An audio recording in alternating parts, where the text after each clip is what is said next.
क्या क्या करा देता है ये सियासी खेल ही बड़ा गजब होता है।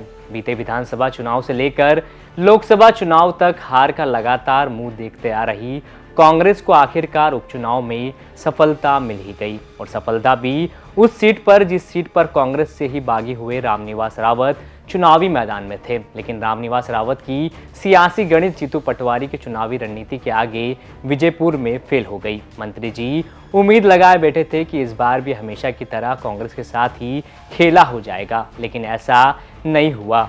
विजयपुर की जनता ने मुकेश मल्होत्रा को अपना नेता मानकर उन्हें विजयी बना दिया। लेकिन इस जीत में मुकेश मल्होत्रा की जीत से ज्यादा चर्चा रामनिवास रावत की हो रही है, और उससे भी ज्यादा चर्चा जीतू पटवारी की सियासी गणित की होने लगी है कि जीतू का धुआंधार प्रचार रामनिवास रावत के साथ विजयपुर में बड़ा खेल कर गया। मल्होत्रा की जीत के बाद क्या बोले जीतू पटवारी, एक बार सुनिए। एकदम स्पष्ट है कि रामनिवासी को हराया। 40 साल तक जिस व्यक्ति ने कांग्रेस के हाथ के पंजे पर पूरा जीवन एक तरह से पद पाया और अब पार्टी को धोखा दिया, ये बीजेपी के लोगों को भी अच्छा नहीं लग रहा। जो कांग्रेस के इतने साल में नहीं हुए, बीजेपी के कैसे होंगे। ये सर्व समाज, एक एक समाज जो यहाँ उपस्थित है, वो चाहे जाटो समाज हो, चाहे आदिवासी समाज हो, चाहे हमारे गुर्जर समाज हो, चाहे हमारे यादव समाज हो, चाहे धाकड़ समाज हो, चाहे हमारे सारे जो यहाँ उपस्थित कुशवाहा समाज हो, या एक एक वो समाज, सब एक तरफा कांग्रेस के पक्ष में आ रहे हैं, बाबा साहब अम्बेडकर के विचार के पक्ष में आ रहे हैं, राहुल गांधी जी के पक्ष में। सर, ये भी बताते चले कि रामनिवास रावत जब कांग्रेस में थे तो उन्हें कई महत्वपूर्ण पदों पर रहने का मौका मिला था। उन्हें शिवपुर की